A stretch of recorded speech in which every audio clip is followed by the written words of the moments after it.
আসসালামু আলাইকুম রহমতুল্লাহ। সম্মানিত দিনী ভাই ও বোনেরা, আজকে আমি তোমাদেরকে এমন একটা পাওয়ারফুল বা শক্তিশালী দোয়া শিখিয়ে দিব।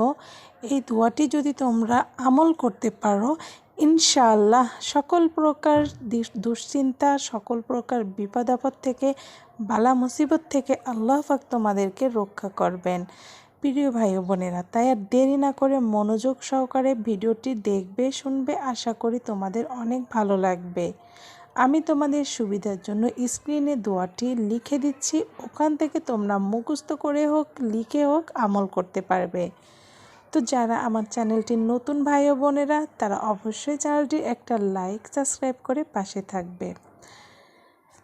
প্রিয় ভাই বোনেরা, যারা অনেক দুশ্চিন্তায় রয়েছ, নানা ধরনের সমস্যায় রয়েছ, তাদের কোনোভাবে বিপদ আপদ কাটছে না, কঠিন মুসিবতে, বালা মুসিবতে তারা রয়েছে, যারা এই ধরনের সমস্যায় রয়েছে, তারা এই দোয়াটি যদি আমল করতে পারো, সিজদায় মাথা রেখে মাত্র 21 বার এই দোয়াটি, ছোট্ট একটা দোয়া তোমাদেরকে পাঠ করতে হবে।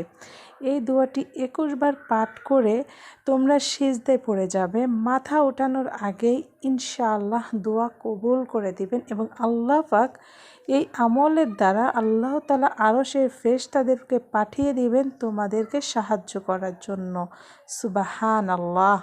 সম্মানিত দিনী ভাই ও বোনেরা, চলো এখন জেনে নেই আমলটি কিভাবে করবে এবং দোয়াটি কি।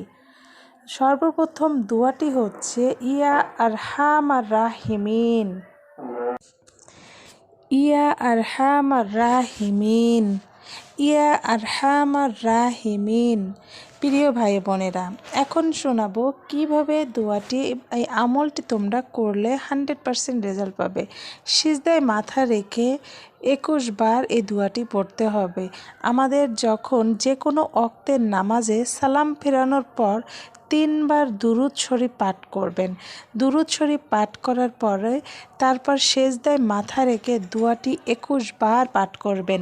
আমি আবারও বলে দিচ্ছি, যে কোনো ওয়াক্তের নামাজে সালাম ফিরানোর পরে, আমরা যখন সালাম ফিরে বসে অন্য আমল করি, দোয়া করি, তখনই এই আমলটি তোমরা করতে পারবে।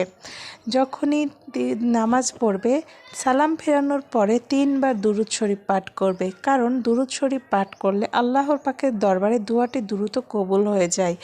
3 বার দুরূদ শরীফ পাঠ করার পরে 21 বার এই ইয়া আরহামার রাহিমিন এই দোয়াটি পড়ে যদি সিজদায় মাথা রেখে তোমাদের দুশ্চিন্তার কথা, তোমাদের সকল সমস্যার কথা আল্লাহর দরবারে বলতে পারো, ইনশাআল্লাহ আল্লাহ পাক তোমাদেরকে একটা ফয়সালা দিবেন এবং আল্লাহ পাক তোমাদেরকে রহমত দান করবেন।